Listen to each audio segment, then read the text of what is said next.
ಈ ರಾಹುಲ್ ಗಾಂಧಿ ಅವ್ರನ್ನೇ ನೋಡಿ. ಪಶ್ಚಿಮ ಬಂಗಾಳದಲ್ಲಿ ವೋಟ್ ಚೋರಿ ಆಗಿದೆಯಂತೆ, ಕೇರಳದಲ್ಲಿ ಪ್ರಜಾಪ್ರಭುತ್ವಕ್ಕೆ ಗೆಲುವಾಗಿದೆಯಂತೆ. ರಾಹುಲ್ ಗಾಂಧಿ ಅವರು ಮಮತಾ ಬ್ಯಾನರ್ಜಿಯ ಆರೋಪಗಳನ್ನು ಸಮರ್ಥಿಸ್ತಾ ಇದ್ದಾರೆ.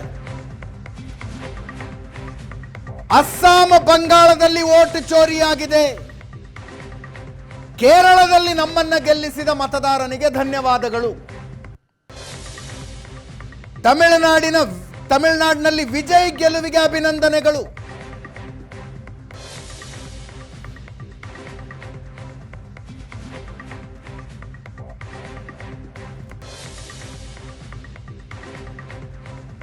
ಆದರೆ ಬಂಗಾಳ, ಅಸ್ಸಾಂನಲ್ಲಿ ವೋಟ್ ಚೋರಿ.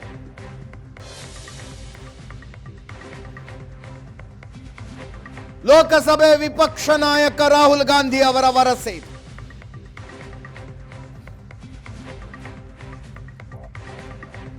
ಮಮತಾ ಬ್ಯಾನರ್ಜಿ ಮಾತನ್ನು ನಾವು ಸಂಪೂರ್ಣವಾಗಿ ಒಪ್ಪುತ್ತೇವೆ. ಪಶ್ಚಿಮ ಬಂಗಾಳದಲ್ಲೇ ಬಿಜೆಪಿ 100ಕ್ಕೂ ಹೆಚ್ಚು ಸ್ಥಾನಗಳನ್ನು ಕದ್ದಿದೆ. ಬಿಜೆಪಿ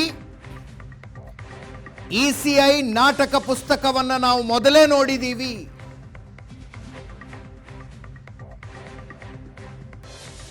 ಅಸ್ಸಾಂ ಬಂಗಾಳ ಜನಾದೇಶ, ಕಳ್ಳತನ, ದೇಶದ ಪ್ರಜಾಪ್ರಭುತ್ವದ ನಾಶ.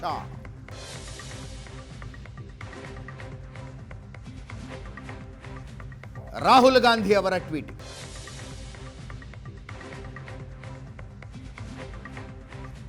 ಅದೇ ರೀತಿ ಸಮಾಜವಾದಿ ಪಕ್ಷದ ಅಖಿಲೇಶ್ ಯಾದವ್ ದೇಶದ ರಾಜಕೀಯ ಇತಿಹಾಸದ ಕರಾಳ ದಿನ ಅಂದಿದ್ದಾರೆ ನೆನ್ನೆಯ ದಿನಕ್ಕೆ.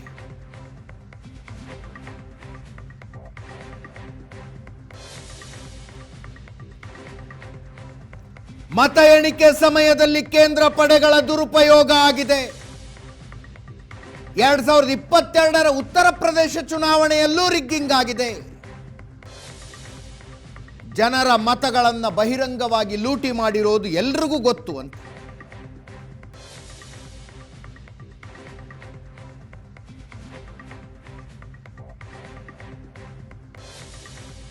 ಶಿವಸೇನೆ ಉದ್ಧವ್ ಠಾಕ್ರೆ ಬಣದ ಸಂಜಯ್ ರಾವತ್ ಹೇಳಿದ್ದಾರೆ, ದೀದಿದೆ ತಪ್ಪು, ವೋಟ್ ಚೋರಿ ಬಗ್ಗೆ ರಾಹುಲ್ ಗಾಂಧಿ ಹೇಳ್ತಾನೆ ಬಂದ್ರು, ರಾಹುಲ್ ಗಾಂಧಿ ಮಾತು ಕೇಳಲಿಲ್ಲ ಅವರು.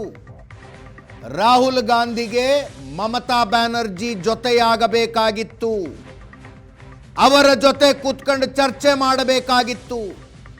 ಹಾಗೆ ಮಾಡಿದ್ರೆ ರಿಸಲ್ಟೇ ಬೇರೆ ಆಗ್ತಿತ್ತು ಅಂತ ರಾಹುಲ್ ಗಾಂಧಿ ಸತ್ಯ ಹೇಳ್ತಾ ಇದ್ದಾರೆ. ಅವರು ದೂರದೃಷ್ಟಿ ಇರುವ ನಾಯಕ. ಪಶ್ಚಿಮ ಬಂಗಾಳ, ತಮಿಳುನಾಡು ಚುನಾವಣೆಯಲ್ಲಿ ಕಳ್ಳತನ ಆಗಿದೆ ಅಂದ್ರು.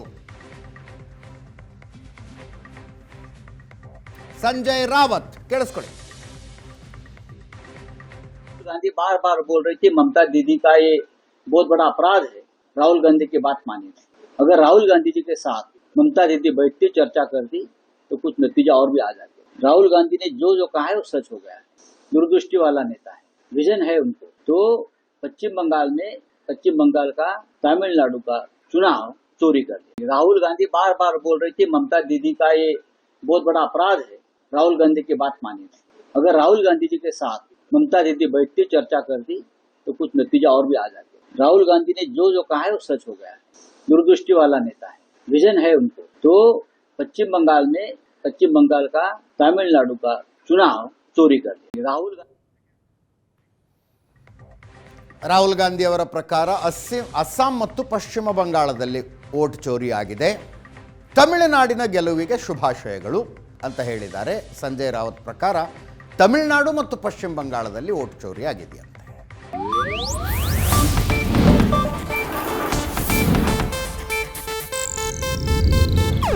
ಇದು ಏಷ್ಯಾನೆಟ್ ನ್ಯೂಸ್ ನೆಟ್ವರ್ಕ್ ಪ್ರಸ್ತುತಿ.